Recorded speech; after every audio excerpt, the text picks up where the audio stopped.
সকাল 10টা বাজতে না বাজতেই বাইরে যেন বেরোনোই যায় না। এখন সূর্যের তাপ এতটাই।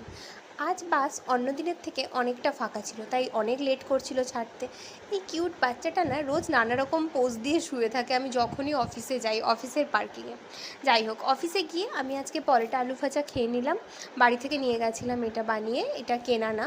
তো খেয়ে আমি তারপরে কাজ শুরু করি, কারণ এখন উঠতে আমার একটু দেরি হয়, আর তারপরে সব কিছু গুছিয়ে টুছিয়ে নিয়ে যেতে আর ব্রেকফাস্টটা বাড়ি থেকে করে যাওয়া হয় না। তো আমি খেয়ে নিয়ে তারপর দেখলাম একটু ল্যাপটপটা প্রবলেম করছে, তো ল্যাপটপটা একটু বন্ধ করে আমি একটু খাতা পেনে কিছু নোটস নেওয়ার ছিল, ওইগুলো একটু লিখে নিচ্ছিলাম যাতে পরে আপডেট করতে সুবিধে হয়। দেন কাজের চাপে আর ক্লিপস নেওয়া হয়নি, সোজা লাঞ্চ করে নিলাম। লাঞ্চের পর আমার একটা পার্সেল এলো, তো ওটা নিচে গেছিলাম। রোদে তো এখন আর হাঁটতে যেতে পারি না, তাই অফিসের মধ্যেই হাঁটা চলা করি। তাই নিচে গেছিলাম আজকে পার্সেলটা রিসিভ করতে। তারপর একটু ফল খেতে খেতে বাকি কাজগুলো করে নিচ্ছিলাম। কাজ টাজ করে 7:30 নাগাদ বেরিয়ে পড়লাম বাড়ির জন্য। আসার পথে কি মনে হলো একটু ফুচকা খাই, তাই ফুচকা খেয়ে বাড়ি চলে